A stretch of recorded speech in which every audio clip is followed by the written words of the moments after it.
Al-Alim Al-Alama Asy-Syaikh Muhammad Shaleh bin Umar As-Samaranji Al-Jawi Asy-Syafi'i atau biasa disebut dengan Kiai Shaleh Darat adalah seorang ulama besar Nusantara yang hidup pada sekitar abad ke-19.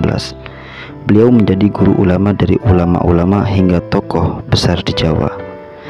Beliau hidup pada masa penjajahan Belanda.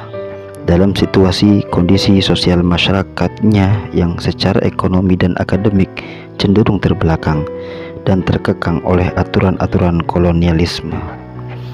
Banyak batasan-batasan dalam menuntut ilmu. Dengan kondisi yang demikian itu, Kiai Muhammad Shaleh Darat tidak putus asa untuk belajar dan menuntut ilmu. Mulai dari belajar dari pesantren ke pesantren sampai belajar di Tanah Suci.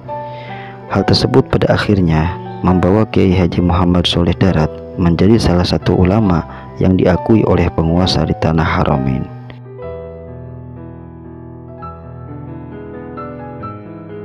Nama lengkap Kiai Shaleh Darat adalah Kiai Haji Muhammad Shaleh bin Umar Al-Samaranji.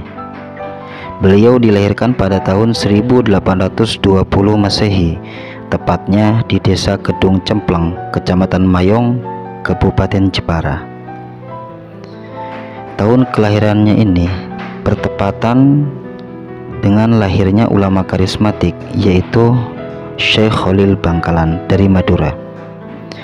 Ayahnya adalah Kiai Umar, merupakan salah seorang pejuang dan orang kepercayaan Pangeran Diponegoro di wilayah pesisir utara Tanah Jawa.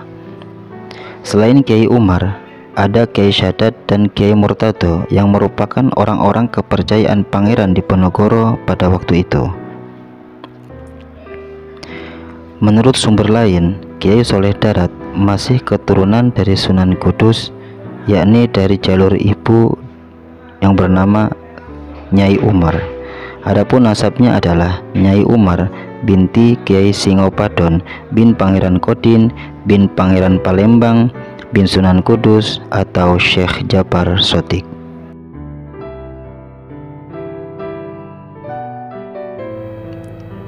Pemberian nama Darat pada namanya diambilkan dari nama suatu desa yang terletak di pesisir pantai utara Pulau Jawa, lebih tepatnya di perkampungan Daratirto, Kelurahan Dadapsari, Kecamatan Semarang Utara, Kota Semarang, Jawa Tengah.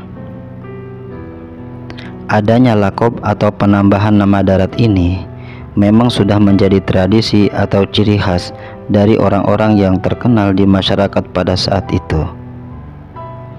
Tempat tersebut kemudian menjadi cikal bakal pesantren Mbah Shaleh Darat. Kemudian sebutan Shaleh Darat juga tertulis pada surat beliau ketika mengirim surat pada penghulu tafsir Anom, yakni penghulu Keraton Surakarta, yang tertera pada bagian akhir surat dengan nama Muhammad Shaleh Darat. Kiai Haji Muhammad Shaleh Darat dibesarkan dalam keluarga yang kental akan pendidikan, khususnya ilmu agama. Sejak kecil beliau dibekali dengan ilmu-ilmu dasar agama, khususnya bacaan Al-Quran dan ilmu tajwid. Dengan dukungan pendidikan agama yang kuat sejak kecil, baik di lingkungan keluarga maupun pesantren, sehingga membentuk pribadi serta jiwanya dengan nilai-nilai agama yang kuat. Selain didikan dari internal keluarganya, Kiai Haji Muhammad Shaleh Darat pun belajar dari satu guru ke guru yang lain, dari Jawa hingga ke tanah Mekah. Di waktu anak-anak seumuran dengannya sibuk bermain, beliau disibukkan dengan belajar mempelajari dasar-dasar keagamaan seperti sholat, wudhu, doa-doa, Al-Quran beserta tajwid.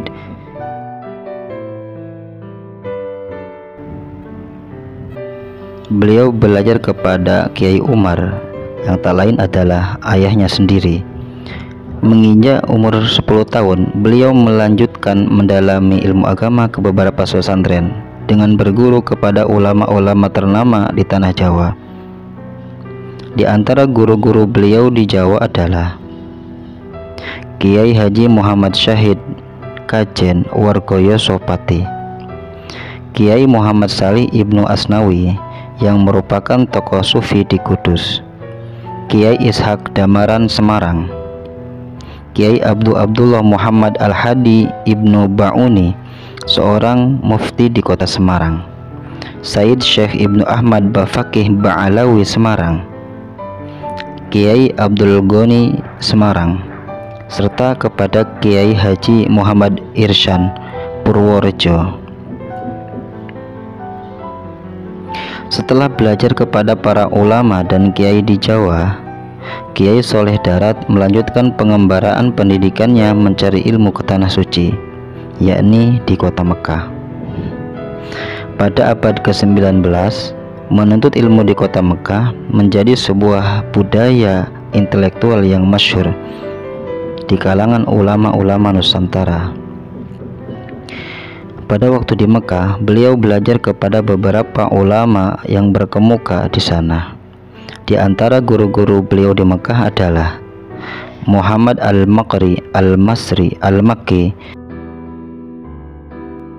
Muhammad Ibnu Sulaiman Hasbullah yang merupakan pengajar di Masjidil Haram dan Masjid Nabawi.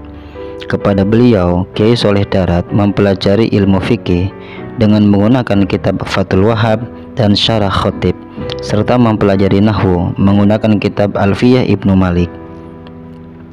Muhammad Ibnu Zaini Dahlan, seorang mufti mazhab Syafi'i di Mekah. Kepada beliau, Kiai Soleh Darat belajar kitab Ihya Ulumuddin karya Imam Al-Ghazali. Ahmad Al-Nahrawi Al-Misri Al-Makki belajar kitab Al-Hikam karya Ibnu Athaillah Al-Askandari.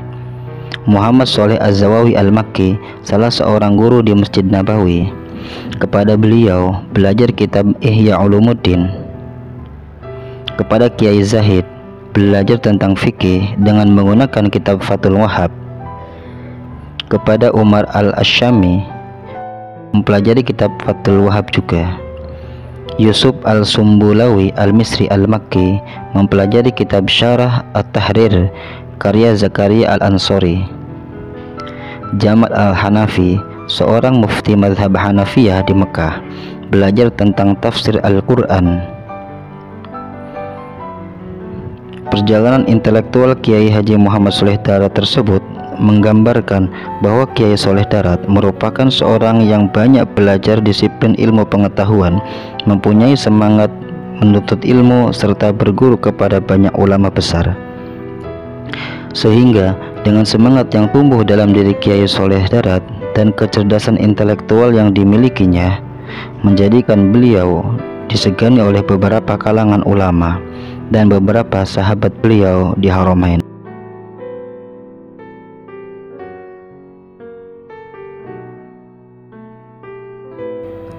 Setelah kembalinya di Mekah, Kiai Soleh Darat mendirikan pesantren di daerahnya.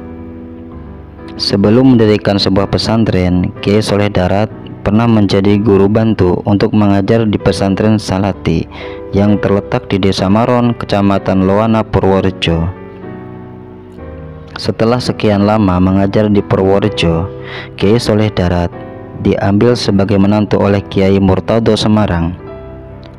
Keinginan Kiai Murtado untuk memperjuangkan dakwahnya diserahkan kepada Kiai Soleh Darat dengan mendirikan sebuah musola.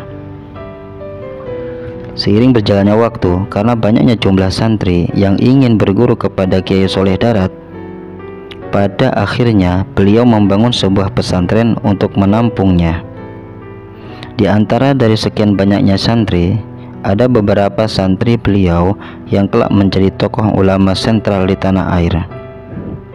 Di antaranya adalah Kiai Haji Hashim Asy'ari, pendiri Nahdlatul Ulama; Kiai Haji Ahmad Dahlan, pendiri Muhammadiyah; Syekh Mahfud At-Tarmasi; Kiai Haji Amir Idris Pekalongan; Kiai Haji Dahlan Termas; Kiai Haji Dimyati Termas; Kiai Haji Dalharwatu Congol Magelang; Kiai Haji Bisri Sansuri Jombang; Kiai Haji Khalil Lasem; Kiai Haji Sya'ban Semarang; Kiai Haji Abdul Syakur Senorita Tuban, Kiai Haji Yasir Jekulo Kudus, serta Kiai Haji Thoyib Semen Meranggen Demak.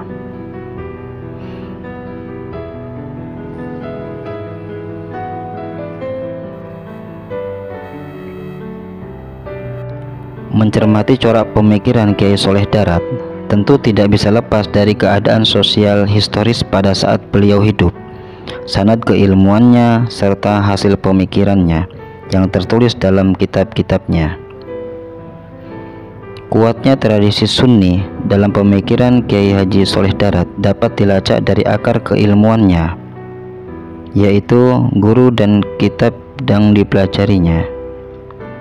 Salah satu guru yang dipandang mempunyai pengaruh besar adalah Sayyid Muhammad Ibnu Zaini Dahlan.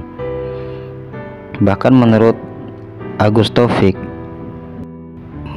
Kiai Haji Muhammad Soleh Darat Al-Samaranji disebutkan dalam salah satu kitab karangan Syekh Yasin Al-Fadani seperti Imam Ghazalinya Tanah Jawa.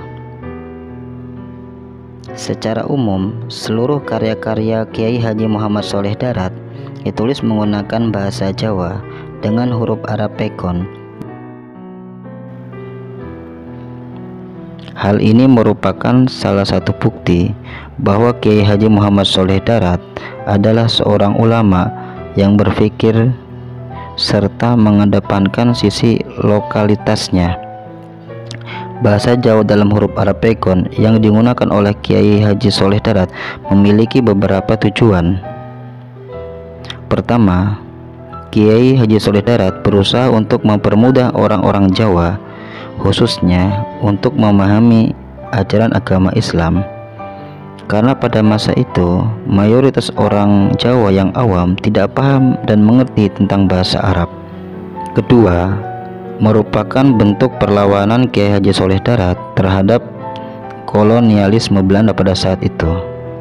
Dengan menggunakan bahasa Jawa dan bahasa Arab Pekon, Kiai Haji Soleh Darat sedang menumbuhkan rasa cinta tanah air dan cinta terhadap budaya Jawa pada para pembaca kitab-kitabnya. Kemudian, pemikiran Kiai Haji Soleh Darat bersifat responsif.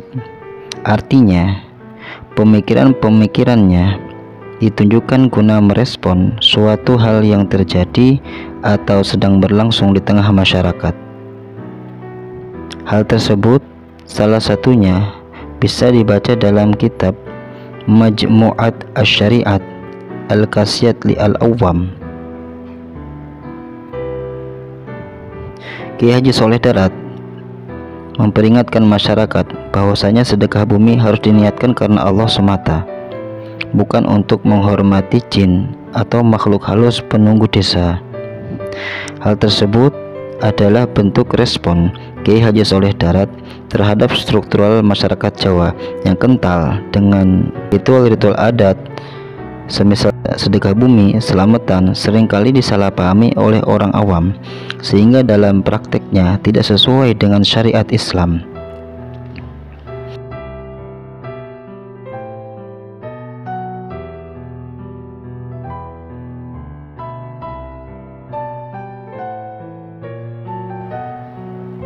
Hingga akhir hayatnya pada usia ke-83, Kiai Haji Muhammad Soleh Darat As-Samaranji wafat dan dimakamkan di Bergota pada tanggal 28 Ramadan 1321 Hijriah atau bertepatan dengan 18 Desember 1903 Masehi.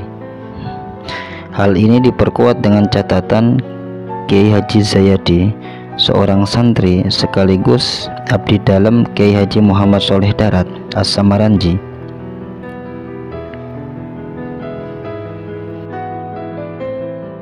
Khususun ila Kiai Haji Muhammad Soleh Darat. Al-Fatihah.